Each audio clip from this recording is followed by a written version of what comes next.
Yeah, this looks good, I think. Yeah. Good morning. Good morning. Good after sadhana. I don't know. Doesn't feel so good right now. Hurts my back.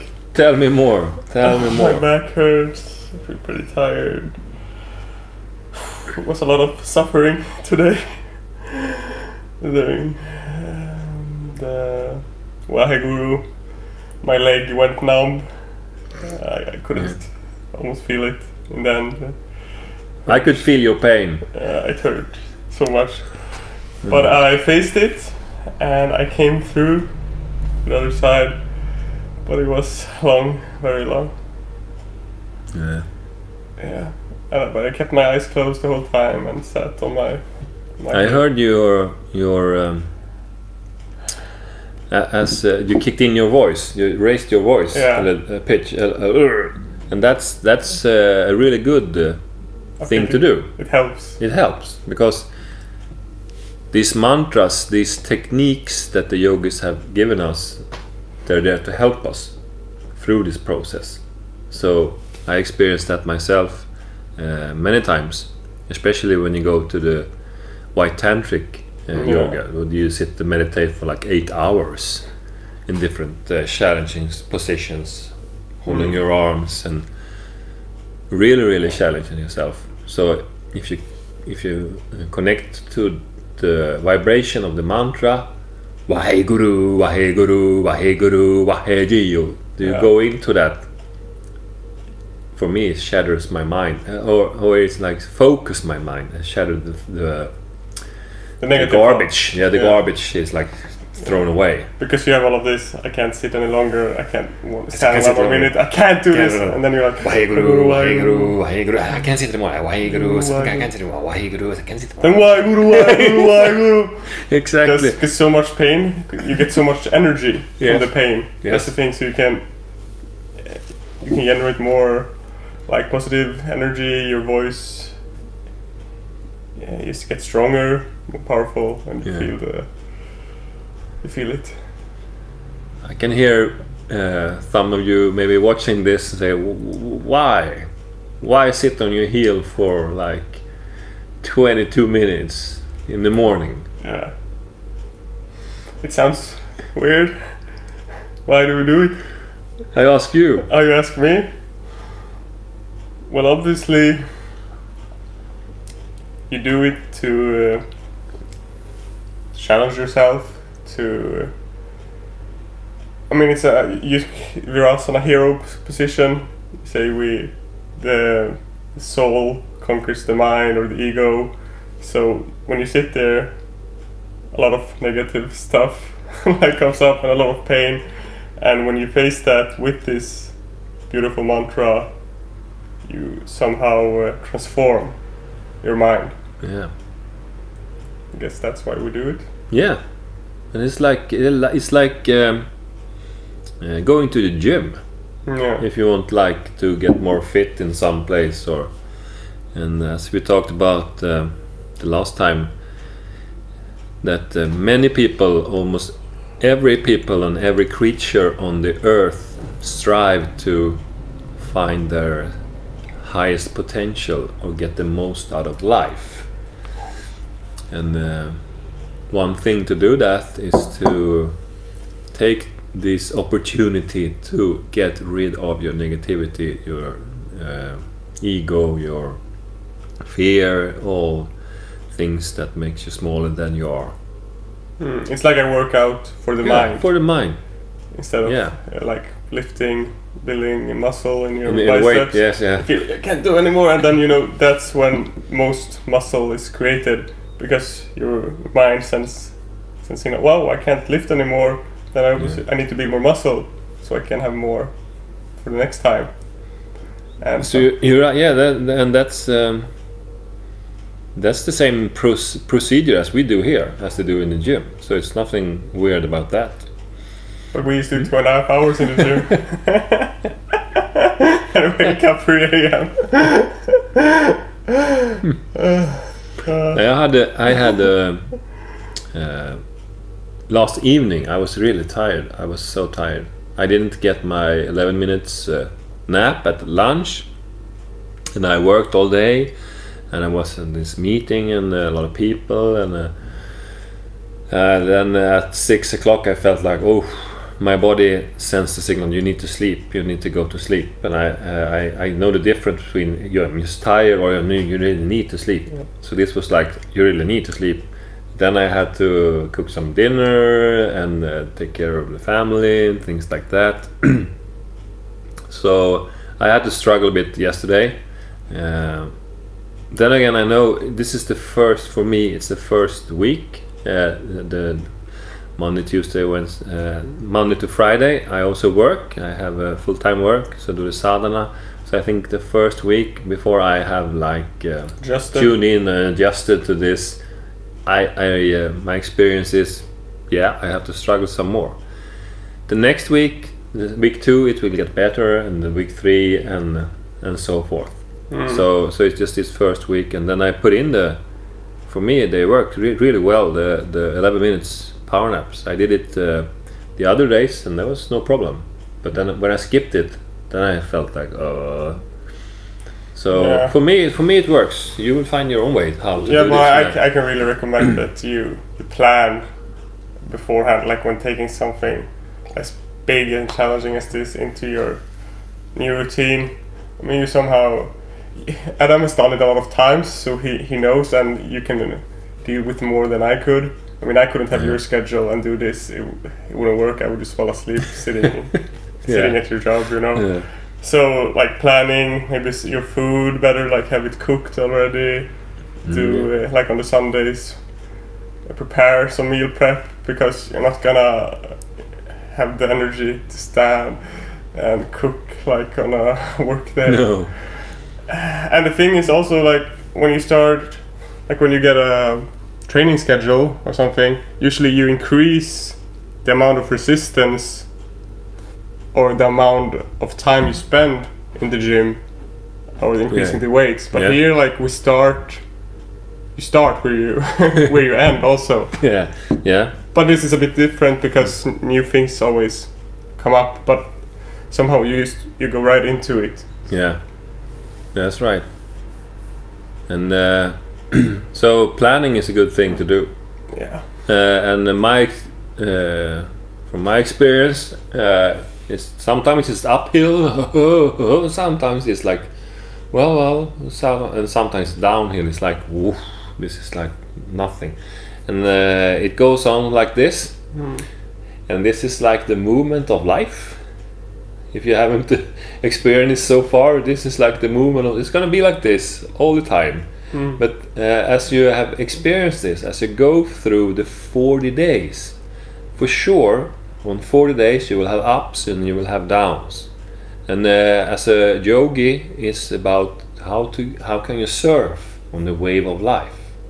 Sometimes it's very heavy, things happen in your life, things that's connected to being a human being, and sometimes it's more easy to live. Okay, but can you continue with that wave? You have this wave going there, but then through yoga you have the mind that is between. Yeah. What is it called? The neutral mind. Neutral mind. And that's the thing in yoga, right? So you're always in between the waves. Yeah, in between. So you don't get attached to this movement. You're not attached to that movement. You feel it, you're in it, but you can surf on it. Like you're not in the wave like this, getting all tumbled around. You stand on your surfboard. Oh, it's going down. Oh, it's going up. Oh, I remember this one.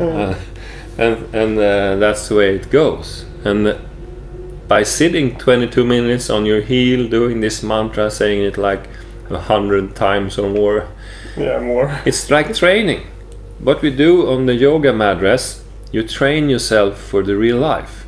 Kundalini yogas, we are what we call Rai yogis. We are yogis in the society. We don't live in caves. We don't go and disconnect ourselves from society. We go out and have a life. But you train yourself to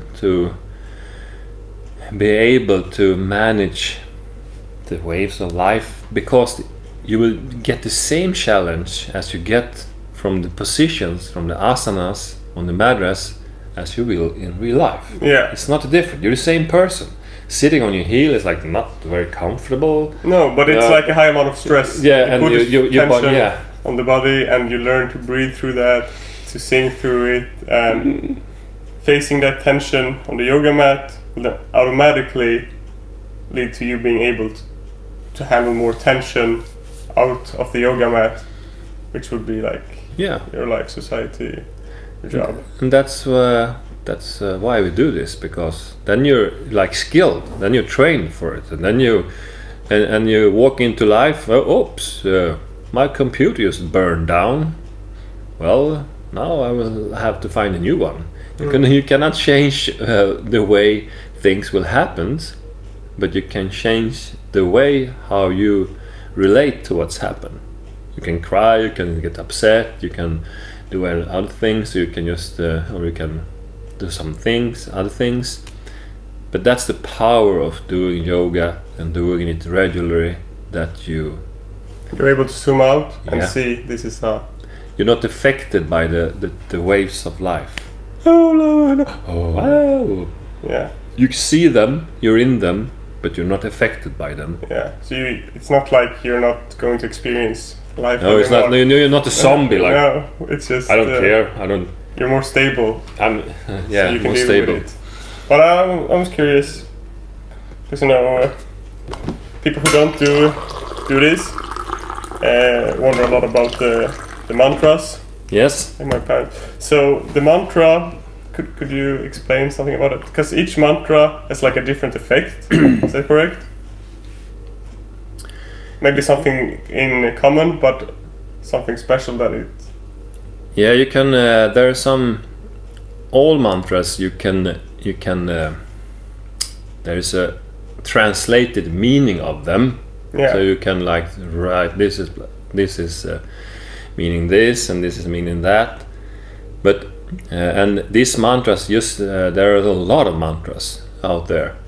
These Aquarian mantras, they were put together by Yogi Bhajan, as he saw that the human race was going to face a big challenge as a human race, passing from the Piscian age to the Aquarian age, astrological age. As we evolve as human beings, he said, this is what you will need. You will need to do this, and it will help you to transform, to transition you through this coming rough, hard times. So that's why he designed this one. So you can like design from. Because he put this nothing. together to get a certain kind of benefit. Because I've done mantras that like the Ajay mantra, and that's supposed to be for courage. Yes. And then, I have an album, and then it says like each mantra is for like Om Namo, it says wisdom, then it says like something protection, meditation. But in order to explain mantras, I'm looking at the time, so we have some time. We'll try. Different sounds affect different places in your body. That we can recognize, even though we're not yogis. So take for instance the tuning in mantra that we use. Om Namo Gurudev Namo. What is that kind of word? If you start with the Om, that sound, it will vibrate in the upper part and the upper palate of your mouth and your brain. This area will affect by the Om. Namo, then we direct the sound to another part of our body, like the stomach. And the yogis, they tell that we have not one brain, we have three brains. We have like the head brain, the heart brain, and the gut brain.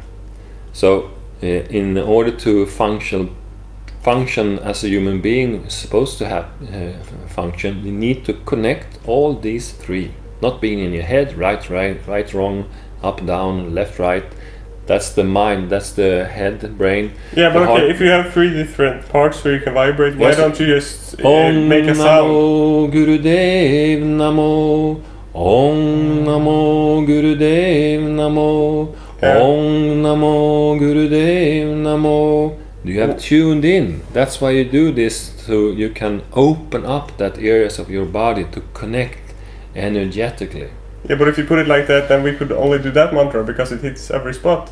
Yeah, but then the masters of the Kundalini yoga science or the mantra science, they can put together. So that's why we do. If you put together different words, then you get different effects, and then you get a different energy. Okay. So to speak. So you can like design. I see like mantras as a building blocks in the etherical world. This is my personal thing. So if I have like a certain sound, maybe it's like one shape here, like or say some type of sound is like a building block, and another sound is like this building block, and this is another building block. Yeah, and then you like, put the sounds. If you put these vibrations together like get a this, structure. I get a structure, and this structure I put in myself. Yeah. And the human being is like the instrument called an idiophone. You vibrate your whole body as you vibrate. Some people even say that we just ate some seeds from the pumpkin seeds. Yeah. Some say the vibration of the fully grown pampa plant is in the seed. This is like the seed. So what makes the pumpkin seed know what I'm gonna be? I'm gonna be carrot. No, you're gonna be pumpkin seed because you have like the pumpkin DNA. Seed DNA vibration, and that's like that structure is not for us humans today visible or for real. It's like how can you believe in that? Okay, so it's like we put in new DNA into us. So you put in this vibration, and then and that helps us to open up and get the benefits of those vibrations. Then again, I would say. So what are those benefits from this certain from the Aquarian? What is? I would say, ask your heart center. How does it feel? What does it make you feel? Because the questions could be asked. As many people of us are intellectually, you're here. Yeah. Okay, you said that mantra had that effect. Now tell me, how is that going to do? And this is going to do, and this and that, and it and that. You're not a complete human being just using your head. But maybe 90% of human beings on Earth today, you only use this. So then it's very, very, very hard to discuss something that involves your heart, brain, and your gut brain, and all of being human being. This is designed through centuries. So I mean, thousands of years. I can feel it through doing it, right? Yes. But I don't know exactly what I feel, of course. But somehow I can see that it has a lot of positive effects and a lot of good things happen because of it. So yeah, it's very hard to explain, but I guess when you like a master yogi, you can feel more specific what it does because you're very connected to your body and you can feel it more thoroughly. But then again, that maybe wouldn't help you to explain to somebody who doesn't do it. You cannot. Yeah, you can't. Because look at me, for instance. Why have I been doing this for like 23 years? Why do I leave my wife as I in bed, go up in the morning and do this? Why? Why would I do this if I wasn't beneficial from this? Why I wouldn't do that if I wasn't feeling that I got something from it. No. So that, and I personally don't need any more answer than that. It feels good, it makes good. I know it's beneficial for me. I'm intrigued or stimulated by the theoretical thing, but for me that is not the most important. I agree. I'm okay. That's why the ong and the okay. I can understand the structure and the frequency. Makes sense, maybe, yeah. But here. It's here. I feel it. I feel the connection. I feel the harmony that this gives me. So you can read as much as you want, but you're not going to get any effect before you actually do the practice. The whole thing by doing this Kickass Sadhana thing is, don't believe one word of what I say. Try it yourself. That's the only way. Don't believe a word from what I say or what you read. Try it for yourself and make your own. Make your own path. Make your own experience from this. Now I'm a teacher. I put on this role to being a teacher, so I'm passing this knowledge on as I once was taught from another, and that information, it's up to you. You can do whatever you want with it. That's not my problem, because I'm just teaching as it was and passed it on. So it's up to you. It's up to you, I would say, more or less. Take as much as you want, or skip it. Skip it. Yeah. That will be the finishing line for this morning. Okay. Goodbye, guys, and kick some ass. Yeah. Kick some ass. See you.